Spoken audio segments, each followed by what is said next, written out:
Hello everyone and welcome to Svartalfheim, a realm that weaves together fantasy worlds with the remnants of Norse mythology. On the surface you will encounter enchanting biomes, all intertwined with monuments that honor the great dwarven legacy. But beneath the surface lies a chilling reality. As you delve deeper, you will uncover a subterranean world shrouded in darkness where radiation has twisted creatures into something both wondrous and terrifying. And at the heart of it all lies an ancient dwarven mine filled with grotesque enemies and holds unimaginable dangers where a malevolent evil lurks in the deepest shadows. In this video, we'll uncover new and familiar resources needed on your journey, reveal 10 hidden artifacts within 7 different caves. We'll also discover powerful loot and learn how to navigate this deadly terrain. This map ups the difficulty by being a no-flyer map, making each successful journey feel like an accomplishment. You'll learn how to confront 5 formidable bosses, including a map-specific boss. You are not just a survivor, you are the final hope to vanquish this dark presence that threatens to consume the land. Will you rise as the hero that Svartalfheim needs, or will you be consumed by the darkness while nightmarish creatures feast upon your corpse? Welcome to Svartalfheim. Now, as a modded map priced at $10, you might wonder if it's worth the investment. My honest opinion? Absolutely. The world building, the mechanics, and the sheer adventure it offers makes it an unforgettable experience. However, like any map, it has opportunities for improvement. Throughout the course of this video, I'll be giving a full detailed guide of everything this map has to offer. I'll touch on why I believe this map is worth the $10. I will also discuss its opportunities. With that, let our journey begin.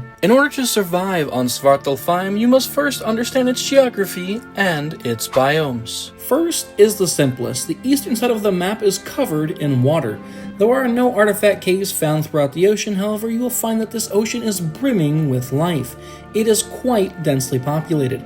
You will encounter the majority of the standard ocean life, from megalodons to tusos. Due to the sheer number of creatures in this oceanic expanse, it offers rich opportunities for taming and leveling. You also find 2 underwater caves, one of which houses a plethora of resources like silica pearls and crystal. The other has pools of anglerfish waiting to be tamed. Additionally, this ocean biome is extremely well lit in comparison to other maps, making navigating and resource collecting significantly easier, even on default settings. And then my personal favorite part of the map that extends beyond the ocean and even into the rivers and lakes of this map are the pearls. You will find huge clams on the side of quite a few different underwater surfaces that contain both silica and black pearls. There will be no need for a magnifying glass to gather pearls on this map. There's also 2 islands that you'll find in this ocean region. One island is a beautiful piece of land asking to be turned into a scenic base location, a retreat away from the chaos and safe from all threats, just on the edge of the cherry blossom biome. And with there being no leads in this water, you'll find that travel by raft is enjoyable.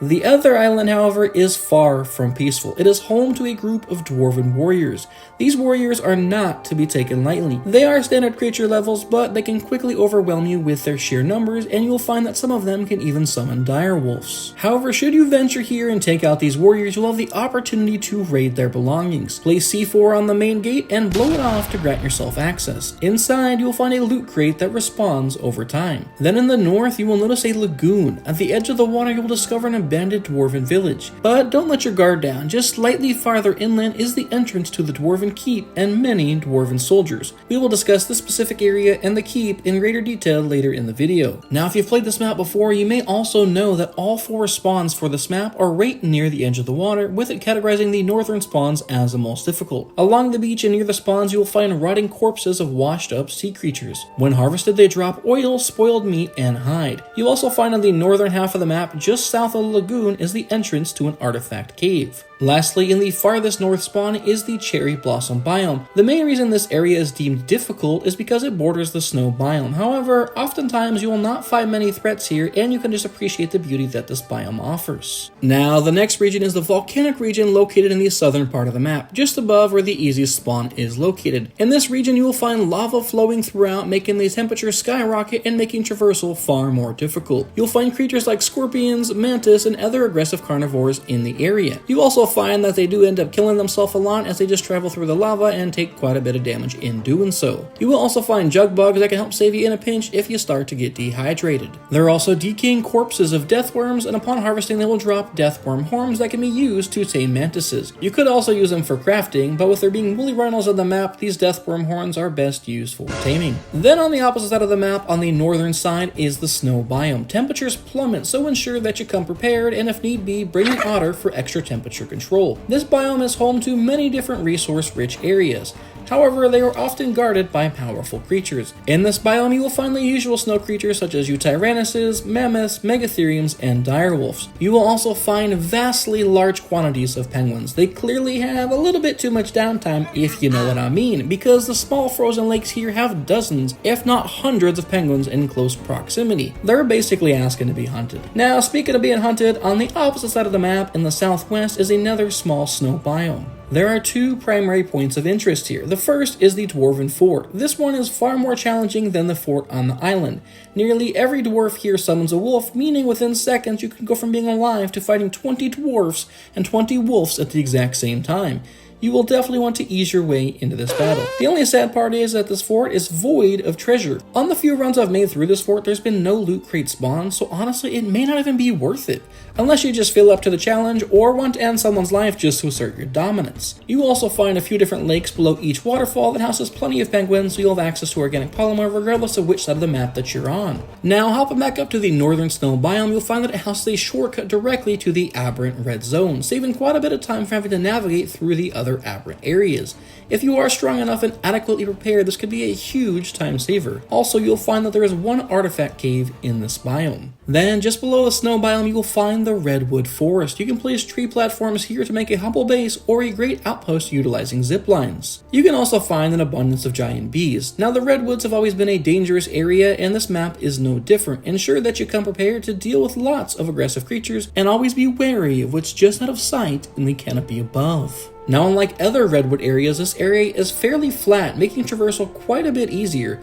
You also find that you will not find the same quantity of rare resources located within the redwoods as you would on other maps, simply just due to lacking a mountain area. You will also find an artifact cave here that pays tribute to one of the cutest creatures that Ark has. Then lastly, you will discover the tech cave to fight the overseers located in the open on the edge of this biome. Next up is the swamp biome. You will find all the usual swamp critters here, including the Dinosuchus. You'll also find the typical plant flora here when it comes to resource gathering. There are no artifact caves in this biome, but there is a hidden little cave down below that just seems like it'd be somewhere you can make a cool little hobbit home. Outside of that, there's no major points of interest, but there is one unique attribute that this biome has. Being smushed together in between these two large mountain areas, and with the unique flora of the map, it looks really quite nice. Additionally, there are huge tree branches far above the danger, and you can build cliff platforms on these to offer a safe haven from the chaos below. Now, when it comes to the rest of the map above ground, basically the main central area that connects all the other biomes that we've already discussed is essentially one large biome. There is also a few locations that have specific points of interest like mountains or lakes, however it's pretty much just all a hybrid of plains,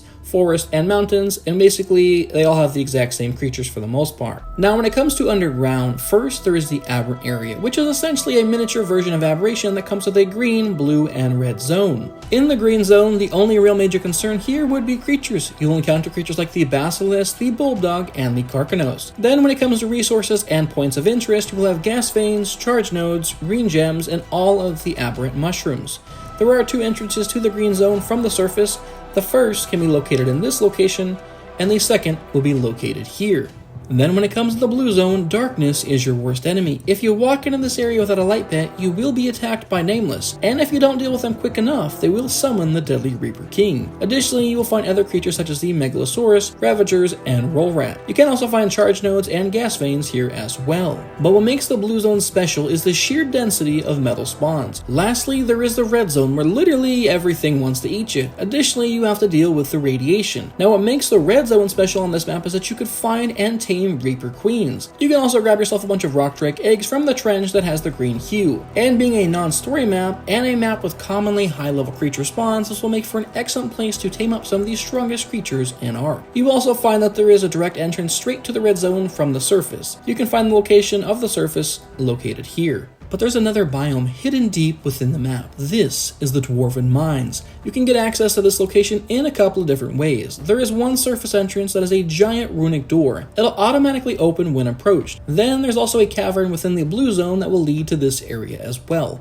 This biome is massive. It will take you quite a bit of time to explore and traverse all that it has to offer. You also find that all enemies that spawn within this area can spawn up to level 300. You'll also find 2 new creatures that will give you specialized loot and offer quite the challenge to defeat. Now when it comes to weather on this map, all you really need to worry about is if it's hot or cold. The exception is when you enter the blue and the red zone in the aberrant area, where you will need to use a light pet to fend off the darkness for both zones, and then a hazmat suit to help keep the radiation at bay in the red zone. So while there are not many events or weather to deal with, there are quite a few unique characteristics to this map. First and foremost, the most important of all, there are no flyers on this map. You will not be able to find any flyers that spawn on this map, and if you transfer one over, you will not be able to mount it. So with that being said, there are a couple of different mounts to consider. When it comes to the early game, the Iguanodon is great as they have infinite stamina when on all fours. Also, the Equus can travel at a decent speed and can jump. The Raptor is also quite quick and can maneuver well. Then when it comes to the mid game, you can consider Procoptodons for their jumping ability, Thylas for their insane speed, which is partially due to a bug,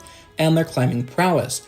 Ravagers are also great as they can jump, carry lots of items with great weight reduction, and can travel across zip lines. You can also consider the Serato and the Dire Bear as they are insanely quick and build up speed as they run. The Serato can also destroy all destroyable terrain that gets in its way. Lastly, there is the Gigantoraptor who possesses the ability to run at incredible speeds and can jump and glide great distances. Then when it comes to the late game, you can just look to get yourself a Rock Drake who can glide and propel virtually anywhere on this map. You can also get yourself a Reaper who will turn this map into its playground. So you can't fly on this map, but there are floating islands.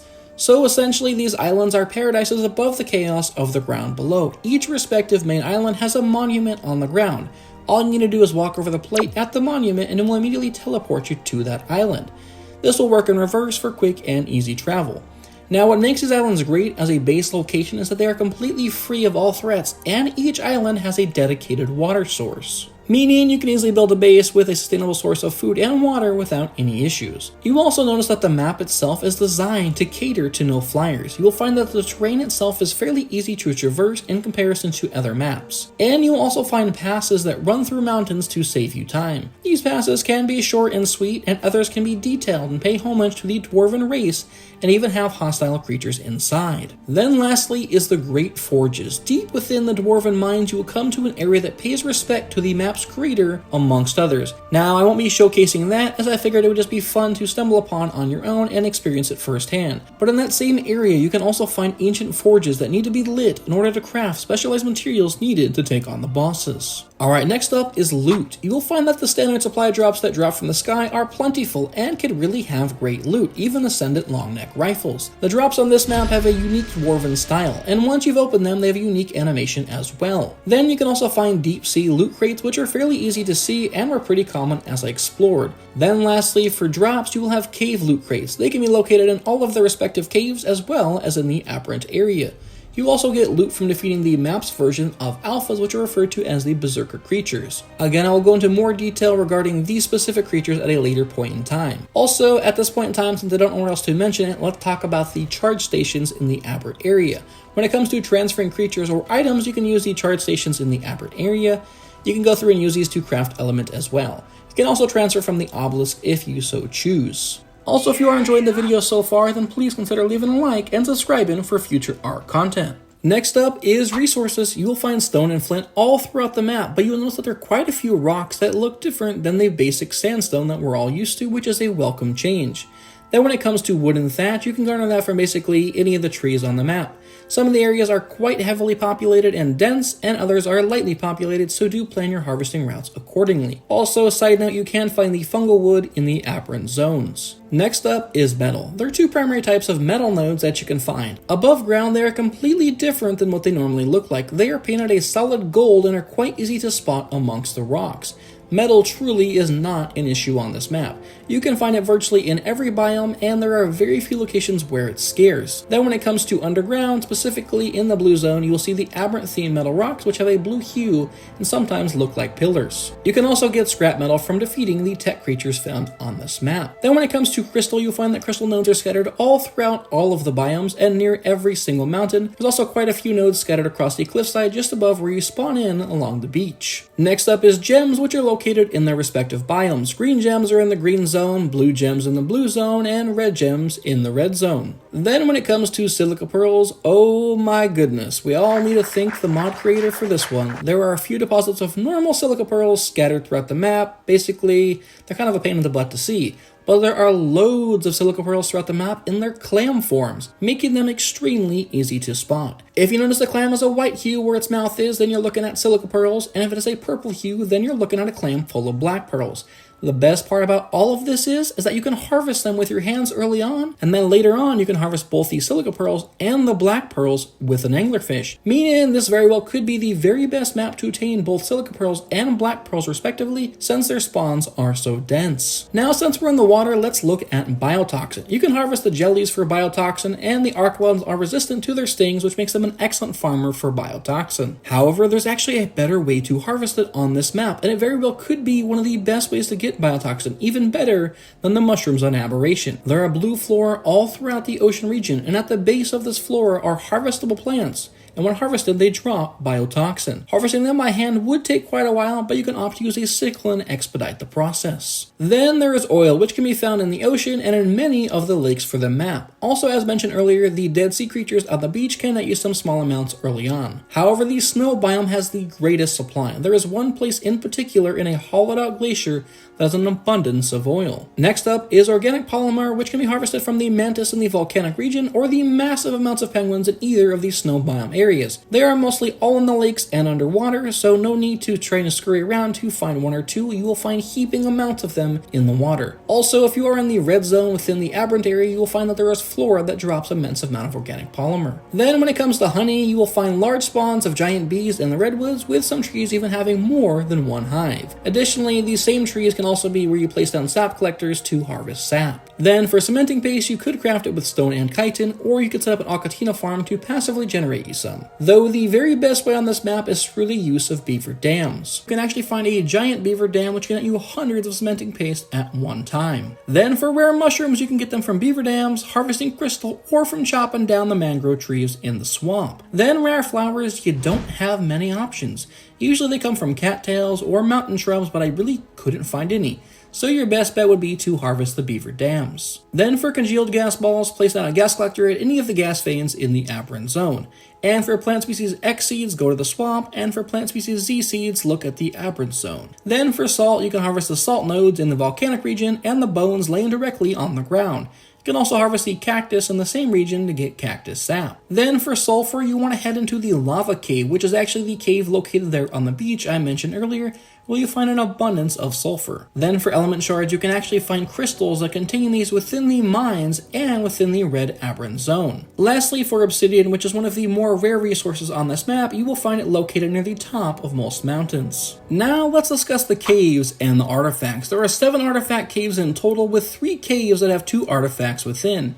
Nearly every cave on this map has creatures that could spawn up to level 300, meaning this is not a walk in the park, and it can be an extremely challenging map, even with easy access to resources like metal. The first cave is located on the beach, and this is the cave to the furnace. This is essentially the lava cave from the island. Inside you'll find plenty of high-level creatures with lots of twists and turns, a few dangerous jumps, and a valuable resource in sulfur and the artifact of the Devourer. Then the second cave is located in the southern part of the map, just to the west of the volcanic region. This entrance leads to a pit of water. Swim through the water and you will have entered the Ancient Hollows. Follow the path and you will eventually come to the first artifact. Now, in order to get the second artifact, you will need to have come prepared, so you actually need to make your way into the mineshaft on the upper level. The artifacts that you can find in this cave are the artifact of the Clever and the artifact of the Hunter. Then the third cave is located in the southwestern part of the map. This cave is fairly straightforward and mainly goes in one direction. This is the Forbidden Underrot. This is an incredibly challenging and very narrow cave. Creatures here can spawn up to level 600, and you'll find huge groups of Mega Nura. This cave is laced with traps waiting to take you and your tame out. Then at the end, you'll be greeted with an awful surprise. You need to make a sacrifice in order to proceed. At least that's what it says, but the artifact of the mutants spawned without me having to make the sacrifice, so maybe you'll get lucky, or maybe you'll part with your favorite tame. Then the fourth cave is located on the far west side of the map, just north of the swamp. This cave has 0 creatures as it's a puzzle cave. This is the Engineer Hall. Your parkour skills and your knowledge of the game will be put to the test. My advice is to run this with no armor and no inventory to ensure you don't lose something permanent to these death traps. Also, make sure to read the instructions, perform the tasks in the order that it tells you, otherwise you'll have to return to run them again for no reason. If you complete all 3 trials, you'll be awarded with the Artifact of the Strong and the Artifact of the Cunning. I'm not gonna lie, this cave is a royal pain in the back end. By the way, you can't use grapples. Good luck. Now the 5th cave is located just north of the last cave, and it's along a huge wall just before you hit the northern snow biome. You will often find that Gigas or Karchas are patrolling this area. This cave is a remastered version of the cave from Carnal Island on the island map. This is the Onyx Caverns. It's basically just a giant circle. You continue to slowly walk down along the edge and jump as needed. And the same with all the previous caves, creatures in this cave will spawn up to level 300. Then once you get to the bottom of the cavern, there is 1 room on each side. Each room is full of creatures and an artifact. You'll find the Artifact of the Brute and the Artifact of the Pack. Then the 6th cave is located deep within the snow biome just south of the river. And as you most likely guessed, this is basically the hard snow cave from the island. This is the Glacier Grotto. This one is pretty straightforward up until you get to the very end. Basically just go as deep as you possibly can go into the cave. Then you will come to a final huge room with a glacier in the pool of a bunch of water. You need to parkour your way all the way to the top and running along the edge of the room. Eventually, at the very top, you will find the Artifact of the Skylord. And finally, cave number 7, which for atmosphere very well may be my favorite. This cave is located deep within the redwoods. You will need to go for a swim in the Redwood Lake, looking for a crumbling structure at the bottom and venture through the doorway. You'll then be tasked with swimming even farther down, and then eventually you will have arrived within the Otter Temple. Within, you will find multiple traps and creatures that spawn up to level 300. On top of that though, you will also find a few berserker otters. Now, they aren't exactly the most terrifying thing, as you can actually defeat them in just a few hits, but they amplify the damage of all other high-level creatures, so you will need to tread with care.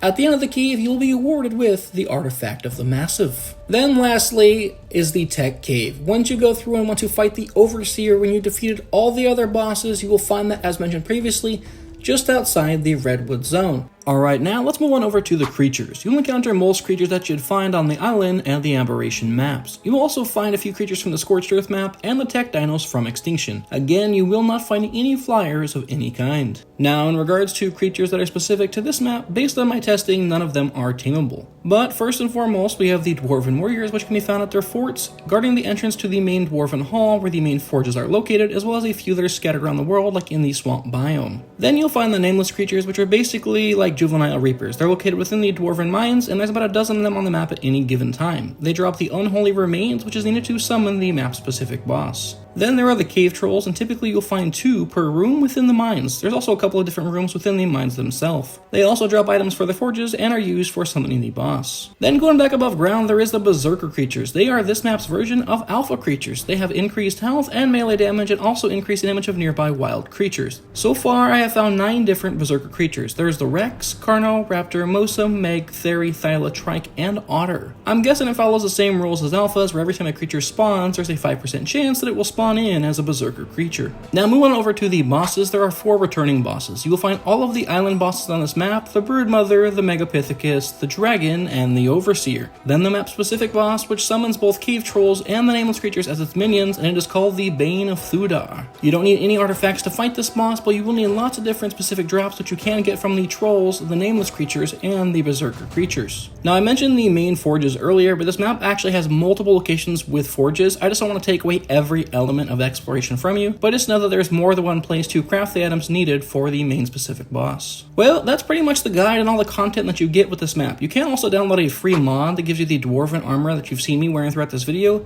You can also get a saddle skin for both the Thyla and the Mammoth. Then there's actually a Dwarven Builders mod specifically for this map, but it's a separate download. Sadly, us PlayStation users were not blessed with the extra mod space, so I didn't have enough room to go through and to install it, but essentially it introduces an entire new set of structures, and then it classifies as metal tier when it comes to durability. So if you have the space, basically this on this map also includes a full set of new structures as well. But now, let's get into the review for the map as a whole. We're going to rate this map based on performance, being unique, caves and exploration, and bosses or the end game. For performance, there is a few issues. One is meshing. As a player, I didn't have any issues, or even with tames, I didn't see any issues outside of a specific cave. I'll mention that later on. But in the aberrant zone, there are certain places where the zone is just empty of life. Then at times, creatures randomly rain from the sky as if they got stuck in the mesh and then somehow get out as things are rendered or de-rendered. Also, in the aberrant zone, there appears to be a lighting glitch. It's extremely dark in parts of the green zone, and I don't consider that a bad thing, but then as you get to the blue zone, there is a jarring change in lighting. Also, you can see the barrier where this really bright illumination comes from. Whether it's supposed to be all dark or it's supposed to be super bright like Aberration is now in ASA, either one is fine. It just needs to be one or the other and not be so jarring. Me personally, I really like the dark atmosphere the green biome has, especially when the fog is turned on, but to each their own, I just think it needs to not be so jarring. Then the last piece for meshing is actually for the Ancient Hollows cave. In the very last room before you get to the artifact, there's a room with lava, and this room always has the strangest assortment of creatures. Usually there's parasaurs, but I've also seen dodos, aberrant creatures, and a few others. I don't know how they all got here, and if anything, it's just funny more than it is a pain or a hassle. I'm just guessing they're not supposed to be here. Also, you do experience some frame drops in the forest area with the pine-like trees. I do feel like most maps have spots where there are frame drops. I mean, it is Ark, but the main location on this map is the pine tree area. Then for being unique, this map looks amazing. Between the ocean that comes to life, the floating islands, the dwarven themes, unique obelisks and drops, and the cherry blossom trees. I honestly don't have anything negative to say here. I really like the atmosphere of this map. Then for caves and exploration, this map has 10 artifacts within 7 different caves. Caves are so often not a focus and it's such a bummer, but this map really hits it out of the park with unique caves. Lots of reasons to run caves and to explore the world. Now, I don't know if every cave needs to have level 300 creatures, but I'm not complaining about the levels. Also, there's around a dozen caves on the map that are just empty of creatures and are full of either resources or they're caves designed to be used as a cave base. I really like that the map gives you options for base building, so that's definitely a positive in my opinion. I also like that there is monuments and text scattered throughout the caves or just around the map in general to kind of create a story for the map or to add to the narrative of what it is that we're actually exploring. Oh, also there is an ice cave that appears to be like the crouch cave from the island. It has loot crate spawns and creature spawns, but there's no artifacts or Easter eggs, so it was kind of strange. It does have an exit on both sides, so it may just be a pass through the mountain that you can choose to take if you want, but having death pit traps, I most likely would choose to go around. Now for endgame and bosses, this map has 5 bosses, which is more than any other map, that I'm aware of at least. So there's lots to do, and all the bosses have an arena that is reminiscent of what you would find on the island, but they've been reworked to include themes that fit this map. Also, having a unique boss is a huge win. Now, I do have some more feedback in this specific category. The tech cave is not functioning as intended. It looks amazing, but it doesn't work. It states on the premium mod that the map is 100% fully complete, however the tech cave is not accessible due to it not working. In single player, I was able to start the tech cave and even walk my creatures inside and battle against the cave's creatures. However, I noticed that within the cave that most of my creatures would mesh into the terrain and often get stuck. Also, once you complete the cave and get to the teleporter, after you teleport, none of your creatures come with you. Then once you get to the Overseer room, the Overseer doesn't spawn in and you could fall through the map in the main platform. This is probably why it's not accessible on servers, so you don't lose your creatures or your belongings. Now with all that being considered, here is how I would rank the map. I'm giving performance a 7.5 out of 10. The FPS drops are minimal and controlled, and the aberrant concerns do need some work, but overall the map plays really nicely. Then for exploration, I'm giving it a 10 out of 10. This map looks great, it's very unique, and it's amazing with what it's able to do in such a small amount of space. For caves and exploration, I'm giving it a 9 out of 10. Honestly, there are very few maps that do caves well or have enough caves to enjoy, but this map does it. I'm just dropping a point for the weird cave shenanigans that happen in the Ancient Hollows cave. Then for the end game, I'm giving it a 10 out of 10 due to the tech cave and the Overseer not working. If they were both working, I would give it a 10 out of 10 because there's 5 bosses with reworked arenas, a specific map boss, and to my knowledge, No other map has included a full tech cave with an overseer find. So with that being said, I rated the map as a whole as a 34.5 out of 40, which is an 86%. However, once the tech cave issue gets resolved, then the score jump up to a 91%. Overall, in my opinion, the map is definitely worth the $10 even without the tech cave function. Now if you all enjoyed this style of map guide, then consider checking out both my Aberration and Extinction map guides. I'll see you all later.